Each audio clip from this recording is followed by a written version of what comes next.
you saw a kid sitting on this ledge, I hope that you try to talk them down, because they could really fall and hurt themselves. Now imagine the child said, it's not dangerous. Even if I fall, nothing's gonna happen to me. Naturally, you would give this kid a mini science lesson and remind him that the laws of gravity never fail.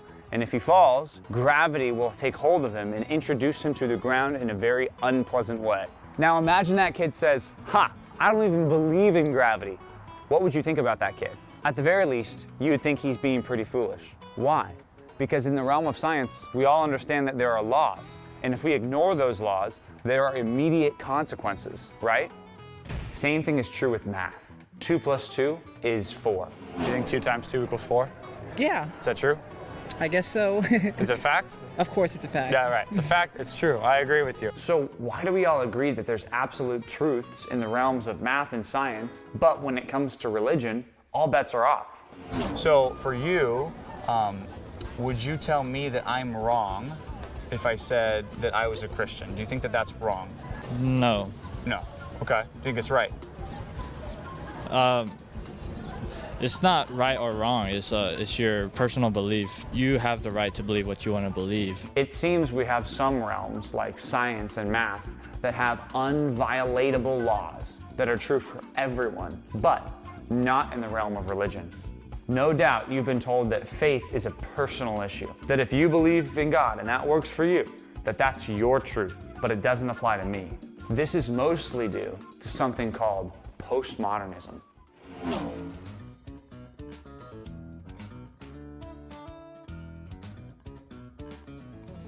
Dr. Nathan Busnitz has a PhD in historical theology. He's an expert in systems of thought and how they change over time.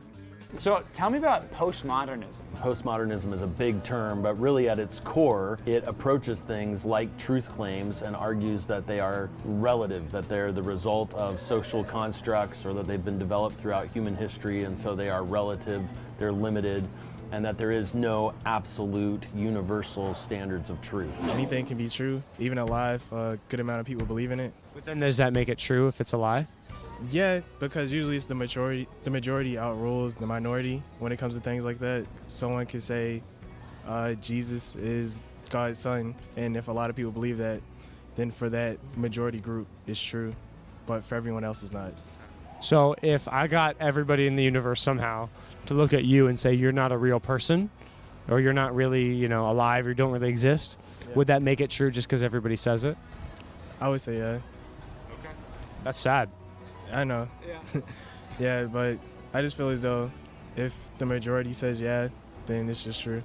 In order to understand postmodernism, we kind of need to know a little bit of the history of Western civilization, where it came from. Right. Starting with the Enlightenment, we have the introduction of rationalism, the idea that reason and science are going to be the lens through which many in Western civilization view the world. For really about 250 to 300 years, as part of this Enlightenment movement, there were many who were very optimistic about what science and reason could accomplish, that there were absolute universal truths, and that the way to discover those truths was primarily through science and reason. But as we get into the 20th century, especially after World War I and World War II, and we see that science and reason only gets us to mass global destruction, you begin to have some pessimism that seeps into the way in which philosophers and thinkers think about what's knowable. And that pessimistic response to modernism is that view that we can know things through science and reason, is called postmodernism. It continues to view science and reason as essential,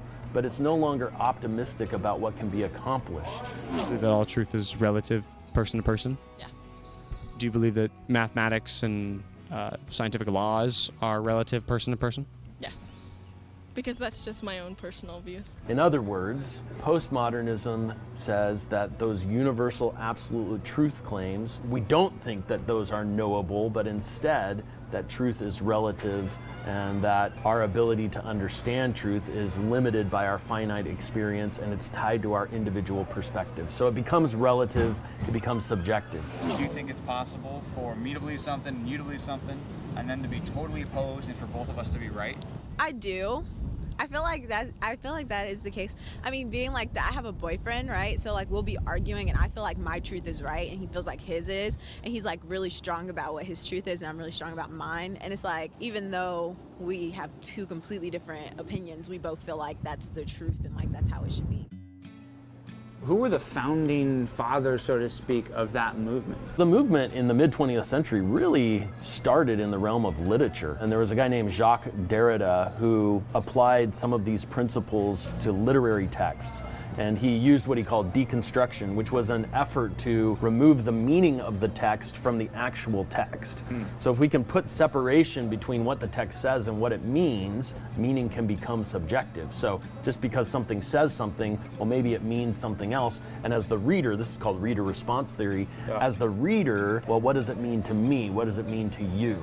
Even another term that sometimes gets used is ironic self-reference, the idea that I become sort of the arbiter of meaning within my own sphere of thinking, within my own universe. If I read it, I get to choose the interpretation, like a song or a poem or something. And then there was another guy, Jean-Francois Lyotard, who took those concepts and sort of systematized them in a philosophical way to say that there is no absolute truth in terms of a set of beliefs about truth. There is no concrete, absolute meta-narrative.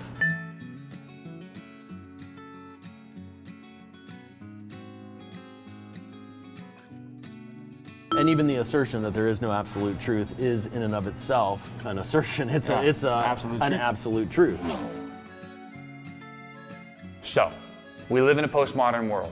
Let's take a skeptical look at this skeptical philosophy.